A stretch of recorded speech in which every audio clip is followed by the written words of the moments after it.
Well, it's that time of the week again for Freddy's Power Rankings. Brad Fittler, we're in the big studio. No jackets today. No jackets. Relaxed vibe. Power. Good seeing you as always. Let's get stuck into it. Starting with number 10 in your team power rankings. The Tigers, they've slipped, and not surprisingly, after three straight losses, they're clinging on. They're nearly gone. From 6 to 10, and the Roosters now sitting just above them. They've jumped, leapfrogged them from 10th to 9th. But it's the Broncos who stay in 8th spot in your power rankings on the back of that narrow win over the Bulldogs. Yeah, I thought when you look at the tries that were scored against the Broncos, all three of them, the player had slipped over. Darius Boyd there, Jack Bird the other one, and also Anthony Milford. So you got to say, like, the Dogs actually went there with a pretty good attitude, but they hung on. They did a pretty good job. They hung on. Alex Glenn scores a nice try on the left-hand side. James Roberts was the real star. He come on the inside, set up this try, and then also laid on the last one with the kickback on the inside where they got the penalty. And Jermaine Asako got the point. So I like the way the Broncos are going. And they've got a month of footy at home now as well. So really? A couple of cheeky wins before they get that. Yeah, good timing ahead of Origin as well. Let's continue up your power rankings. Having a look at team number 7. It's the Panthers, down from 3rd on the back of that loss to the Cows. The Knights, they've slipped as well. They've gone from 5th to 6th. But the Sharks, the latest mover, from 7th up to 5th, holding off the Parramatta Eels. Got to say, Chad Townsend's having just a glory month, really. Him and Andrew Fafita have been fantastic. They're just moving the ball a whole lot better than they have been. Really shifting. Good to see Fecky back in the side, scoring a couple of tries.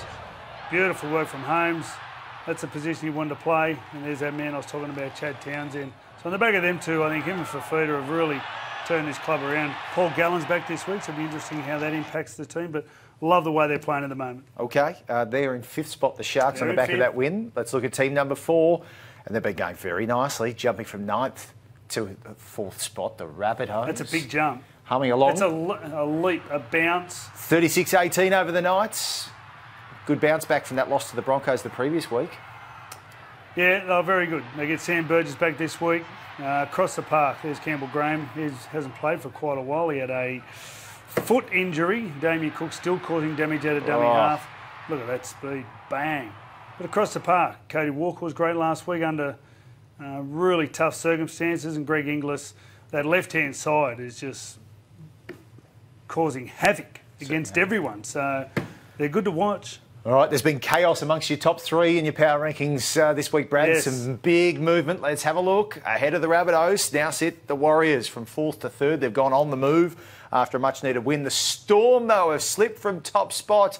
They now sit in 2nd, and that means no surprise to see the Dragons, after another fantastic win, go from 2nd to 1st, and they are leading the premiership and are premiership favourites, and deservedly so. You know, against the Storm, they scored 4 tries to 3. So it wasn't as convincing as the scoreline says. But what they did do, they forced the Storm into giving penalties. And that just shows the pressure this side is applying to everyone. Everyone looks out to the right there. Cameron McGuinness takes you back on the inside. You think they're going to spread it? They bring the ball back down the blind side, find Tarek Sims, who finds a winger and scores a try. Ewan Aiken, you think the play's over, comes back through the middle and stretches them on the inside, and too strong for slow, fatigued defenders. They've got it going across the park, and they're putting pressure on you. They're not only scoring tries, they're putting pressure on you to give penalties. I think you kicked 9 goals, 9 from 9. Pretty impressive. How good. All right, there are your teams, Brad. Let's get into your players. Starting with number 10. I'm very happy to see this man in your top 10 player power rankings. Chad Townsend, the halfback for the Cronulla Sharks, makes his debut in your top 10. It's been outstanding for him. He's taken over the responsibility of goal kicking. He's running the ball a lot more to the line. Everything he's doing at the moment, it seems like he's going a bit faster. He's passing the ball. It's more on the advantage line, not behind the advantage line. He's going great.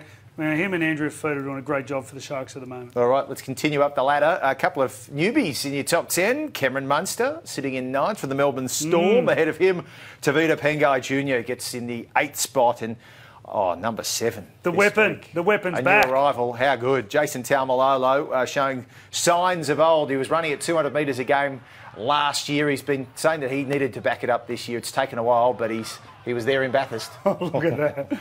Look at poor sausage skin. He spotted him out every time, but he had his footwork back, his balance. I think it was also on the back of Matt Scott having a really impressive first in as well. Just got him on the front foot. And I think on the back of that, the Cowboys played well. And I think that's something, obviously, that they've missed. Yep, the Cowboys, that first half in particular was great to watch. Number 6 for you this week, a man that helped the Dragons get the job done against the Melbourne Storm, one Gareth Widdop, Brad. Gareth Widdop, he's been outstanding, Gareth Widdop. His goal kicking alone, 9 from 9 last week. They put going down there, they're putting pressure on teams to give them penalties, and he's coming up and turned them into points. Okay, you like Gareth Widdop, and ahead of him, Damien Cook. We saw him there, that running game leading to a try for the Bunnies' latest win. He's jumped from 8th to 5th. Number 4 gets his first shot in your top 10, Roger Tuivasa-Sheck, on the back of the Warriors' latest victory over the West Tigers. Look at that footwork. My God. He's got some strength, doesn't he? It's like trying to hold a fish. You know when you get a fish, you catch a fish and it gets off the hook and you try to pick it up and it's wobbling around and squiggling and it's, you know, it wants to get back to the water, but you just can't get it in your hands. That's what he's like. Look at him. Look at the fish. He's a fish. Not out of water. That's Roger Tuivasa-Sheck in 4th spot in Freddy's player power rankings. Who's in number 3, you ask? Well, let's have a look. One, Andrew Fafita. He's charging up the Dally M medal player count as well at the moment. He's gone from 7th to 3rd. Number 2, though, he retains his spot from last week and deservedly so. Kalen Ponga, outstanding in a losing night side last Friday. In a losing team. He's just showing some skills at the moment. Look at that. What he does, he just puts you all into doubt. Cody Walker can't help but want to turn in. Here's Greg Inglis trying to chase Sione Mataudia after a good pass. Skips out. Watch Cody, you can't help but just look in. And that allowed Fitzgibbon to slide through for the try. But he's got them all looking. He's got them all looking. He's got them all not trusting each other in defence. And as a ball player, it's exactly what you want. He's just destroying teams at the moment. Well, good luck to the Panthers trying to tame him in Newcastle this Friday night. Number 1, though, no surprise here. Freddie's player power rankings. Jack de Belin sitting on top there as we wrap it all up. Brad Fittler, there you go. Thank you. He's just consistent, isn't he? Well, he's just power. He's just powerful. It's what we're all about. He's powering every week. Everything he does is all about his team, and he just powers up the field and gets it done. As are you. Thank you, Bradley. Freddie's player power rankings with his team power rankings too after 9 rounds of the National Rugby League.